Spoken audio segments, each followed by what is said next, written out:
Bon, je vais éternuer. J'en étais où moi déjà? Ah oui. Bon, faut qu'on parle.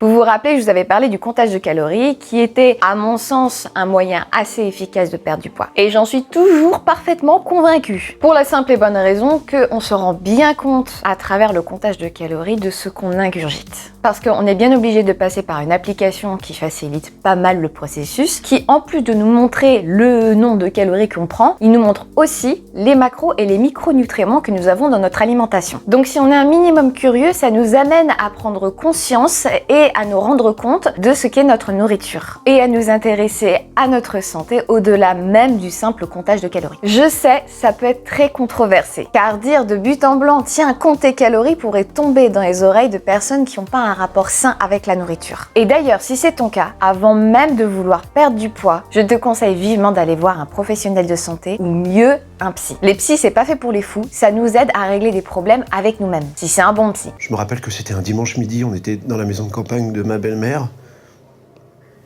Continue. Parce que essayer de maigrir avant d'aller mieux dans sa tête, c'est un bon moyen de foirer ton régime, de faire des yo-yo, de développer des TCA ou mettre ta santé en danger. N'oublie pas que ton corps, c'est le seul que tu auras jusqu'à la fin de tes jours. Bref, il arrive à un moment où tu te dis que tu vas pas passer le reste de tes jours avec une balance alimentaire et un téléphone pour regarder ce que tu manges. Et c'est un questionnement parfaitement normal et sain. D'ailleurs, certains d'entre vous m'ont demandé si je comptais toujours mes calories. Alors en fait, j'en ai plus vraiment besoin. J'ai passé tellement de temps à compter mes calories pendant tellement d'années que maintenant, je sais à peu près ce que je mange. Et du coup, je connais à peu près les portions adéquates pour moi. 1, Oui, continue. 2 et 3. Mais c'est là où je veux en venir. Si ça fait quelques temps que tu utilises une application, tu as dû te rendre compte des portions que tu prenais. Une fois ton régime fini et stabilisé, d'ailleurs j'ai fait une vidéo pour pouvoir stabiliser son poids et je te la mets là, tu dois savoir à peu près quel genre d'assiette tu as sous les yeux. C'est donc le moment de passer aux portions. Tu as vu tes portions, donc il va falloir que tu réapprennes à marcher, si vous me permettez l'expression, et du coup faire sans appli. Et c'est comme apprendre ou réapprendre à marcher, de temps en temps tu te casses la gueule et c'est pas grave. Évidemment ça peut être facile à dire comme ça, c'est déstabilisant. En fait encore une fois c'est comme apprendre ou réapprendre à marcher. Quand tu es déstabilisé, tu prends la main de maman ou de papa, et ben là, t'as pas maman ou papa, mais t'as une appli. Tu la check quand t'as vraiment un gros doute. Parce qu'il faut vraiment que t'arrives à apprendre la chose tout seul et checker ton poids les premiers mois pour voir un petit peu ce que ça donne. Moi, je l'ai encore l'appli. Quand j'ai un doute, ça m'arrive d'avoir des doutes parce que je connais pas quand même tout ce qu'il y a dans l'univers en termes d'aliments et que je me rends compte que finalement, je le mange assez souvent, je regarde un petit peu ce que c'est, les macros et micronutriments, si c'est bon ou non pour la santé, et le nombre de calories pour voir à peu près combien je pourrais me permettre ou vraiment à peu près. Du coup, je suis en conséquence. Mais attention, quand tu as stabilisé ton poids, c'est pas grave si ta portion n'est pas exactement celle qu'elle était avant. On n'est pas vraiment à ça près. Ton corps n'est plus à ça près. Moi, ma vie est un peu plus contrôlée parce que j'ai une génétique d'obèse, donc il faudra toujours que je fasse un peu plus attention. Mais j'ai une petite astuce, un petit bol, une bolinette, dans lequel je sais à peu près ce que représente ce que je mets dedans en fonction des aliments que j'ai l'habitude de manger. Comme ça, je me prends plus trop la tête. Mais je le fais pas tous les jours, faut pas déconner non plus. Enfin bref, voilà. Puis ça tombe bien parce qu'on va rentrer dans la période des fêtes. Et là, ça va être le test ultime. Tu vas pouvoir faire le test de toutes les compétences que tu as acquis en termes de nutrition. Bon, évidemment, si tu as décidé de mettre Noël dans ton cheat meal ou je sais pas quoi parce que tu es en perte de poids ou en stabilisation ou t'as pas forcément envie de faire des écarts monstrueux, et tu rentres ça dedans, c'est ton cheat meal. Et puis voilà, ne va pas non plus tout calculer, tout contrôler, tout.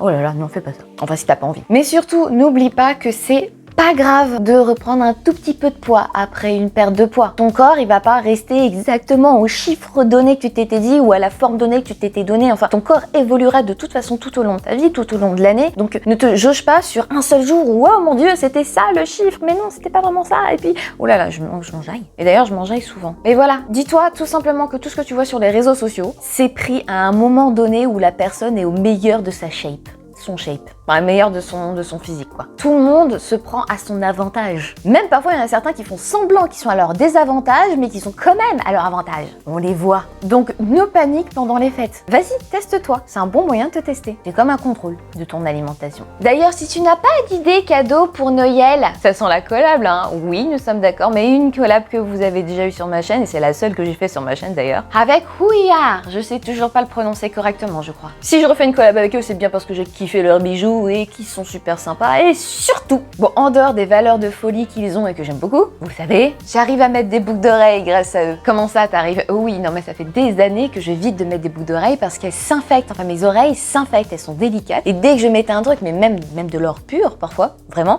ça s'infectait. Je comprenais pas, donc j'étais obligée de faire des astuces et tout pour mettre des boucles d'oreilles de temps en temps. Et depuis que j'ai découvert Rouillard, et ceci n'est absolument pas un mensonge, c'est vraiment mon retour à moi, c'est que je peux mettre des boucles d'oreilles pendant plusieurs jours de suite. Ça a révolutionné mon monde. J'avais complètement zappé que des boucles d'oreilles pouvaient sublimer un visage. Mais complètement, depuis le temps que j'en mettais plus. Et du coup, j'en aurais pris trois paires. Et des bagues. Je leur prends des bagues aussi. Je vais leur en reprendre d'ailleurs. En fait, c'est simple. Actuellement, mes bijoux ne sont que Rouillard. Parce qu'ils sont trop beaux, parce qu'ils sont trop sympas, et parce que mes doigts ne deviennent pas bleus, parce que c'est de la bonne qualité. Honnêtement, il y a un très bon rapport qualité-prix. D'ailleurs, si vous avez raté le code promo de la dernière fois, enfin le seul et unique code promo de ma seule et unique collaboration sur cette chaîne, je vous en remets un ici. Voilà, comme ça vous faites des cadeaux à Noël. Et les bijoux que je leur ai pris en description, au passage, bien sûr. Bon, et sinon, avant de vous quitter, je tiens à vous dire que dans 15 jours, je sors une vidéo spéciale préfète.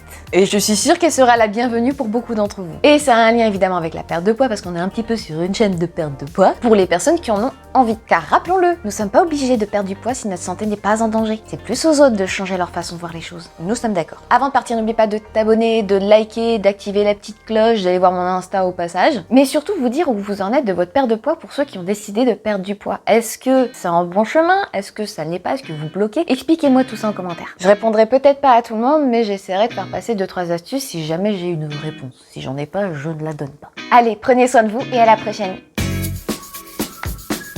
Oh, et j'avais dit que j'allais bien avec le cochon d'Inde. Attendez. Mais Mia, aujourd'hui, c'est la gueule parce que j'ai pris. Pas la gueule, j'ai vu mon sac. En fait, je me rends compte que j'ai pas le micro. Vous m'entendez? Et puis c'est tout.